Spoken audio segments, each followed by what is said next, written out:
Everyone, this is Mrs. Charles, and today we're going to be reading The One and Only Ivan, pages 181 to 200. Going nowhere. I watch Ruby plod around the ring in endless circles, going nowhere. More visitors have been coming, but not many. Max says Ruby's not picking up the slack after all. He says he's cutting back on our food. He says he's turning off the heat at night to save money. Ruby looks thinner to me, more wrinkled than Stella ever was. Do you think Ruby's eating enough? I ask Bob. I don't know. I'll tell you one thing, though. You're sure as heck painting enough. Bob wrinkles his nose. That stench is unbelievable, and I found yellow paint in my tail this morning. Bob isn't happy about my night painting. He says it's unnatural. Now, while I work at my art, Bob sleeps on Not Tag. He claims he prefers her because she doesn't snore. He says her belly doesn't rise and fall and make him seasick. What is this plan of yours anyway? Bob asks. If you explained it to me, I could help you out. He gnaws at his tail. Maybe I could come up with something that doesn't involve, paint? I can't explain it, I tell him. It's an idea in my head, but I can't get it right. And anyway, I'm almost out of supplies. I should have known I wouldn't have enough. I kick at my tire swing. It's spattered with drops of blue paint. It's a stupid idea. I doubt that, Bob says. Smelly, yes. Stupid, never. Bad guys. Most of the day I doze. Late in the afternoon, Mac approaches. Bob slips under Not Tag. He prefers to keep a low profile around Mac. Mac's gaze falls on my pool. A corner of one of my paintings is visible. What's that, big guy? He asks.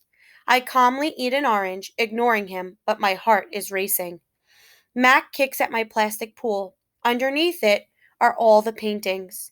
Mac yanks on a piece of paper. It slips out easily, and he doesn't seem to notice the other paintings.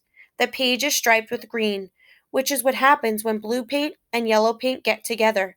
It's supposed to be a patch of grass. Not bad. Where'd you get the paint anyway? George's kid? He considers. I'll bet I can get 30 for this picture, maybe even 40. Mac turns on my TV. It's a Western. There's a human with a big hat and a small gun. He has a shiny star pinned to his chest. That means he is the sheriff, and he will be getting rid of all the bad guys. If this sells quick, I'm getting you some more of that paint, buddy, Mac says. He walks away with my painting, Ruby's painting. For a moment, I imagine what it would feel like to be the sheriff. Ad. Good news, huh? Bob says when Mac's out of earshot. Looks like you might be getting some more supplies. I don't want to paint for Mac, I say. I'm painting for Ruby. You can do both, Bob says. You're an artist, after all. While I watch the movie, I try to come up with a new hiding place for my paintings. Maybe, I think, I could fold them, once they're dry, and stuff them into Not Tag. It's a long movie. At the end, the sheriff marries the woman who owns the saloon, which is a watering hole for humans, but not horses. It's been a long time since I've seen a Western that was also a romance. I like that movie, I say to Bob. Too many horses, not enough dogs, he comments. An ad comes on. I don't understand ads. They're not like Westerns, where you know who the bad guy is supposed to be.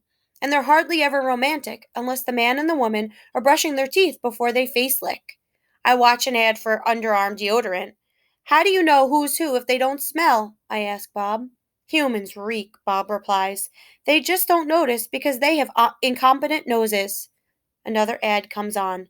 I see children and their parents buying tickets, just like the tickets Mac sells. They laugh, enjoying their ice cream cones as they walk down a path. They pause to watch two sleepy eyed cats, huge and striped, dozing in long grass.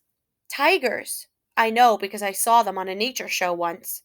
Words flash on the screen, accompanied by a drawing of a red giraffe. The giraffe vanishes, and I see a human family staring at another kind of family. Elephants, old and young. They're surrounded by rocks and trees and grass and room to wander. It's a wild cage, a zoo. I see where it begins and where it ends. The wall that says you are this and we are that, and that is how it will always be. It's not a perfect place. Even in just a few fleeting seconds on my TV screen, I can see that. A perfect place would not need walls. But it's the place I need. I gaze at the elephants, and then I look over at Ruby. small and alone. Before the ad ends, I try to remember every last detail: rocks, trees, tails, trunks. It's the picture I need to paint. Imagining. It's different now when I paint. I'm not painting what I see in front of me: a banana, an apple. I'm painting what I see in my head, things that don't exist. At least, not yet. Knot tag. I pull out knot tag stuffing. Carefully, I fill her with my paintings, hiding them so Mac won't sell them. She's large, bigger than Bob, but I still have to crumple a few of them. Bob tries to settle on her for a nap. You've killed her, he complains. I had to, I say.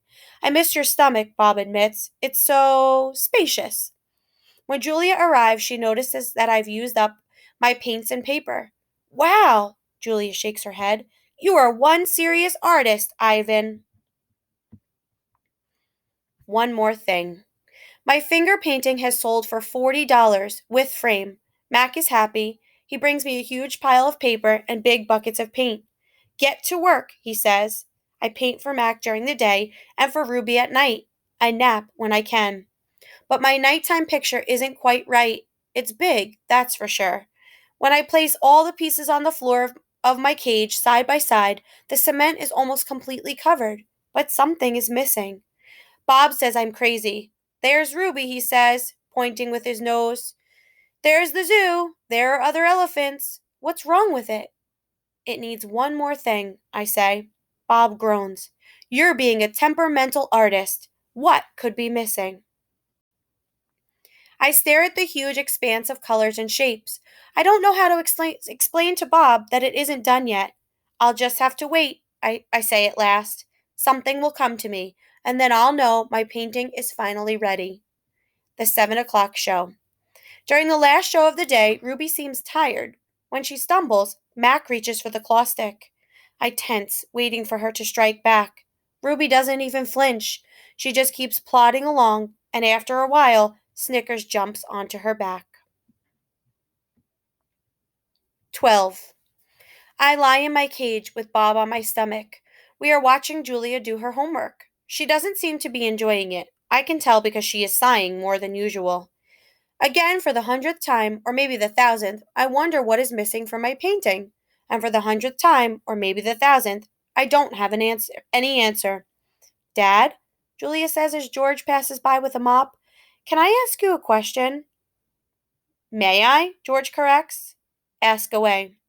Julia glances down at a piece of paper. What's the difference between the word spelled Principal and the one spelled Principle? The first one is the head of a school, like Mrs. Garcia. The second one is a belief that helps you know what's right or wrong. He smiles. For example, it's against my principles to do my daughter's homework for her.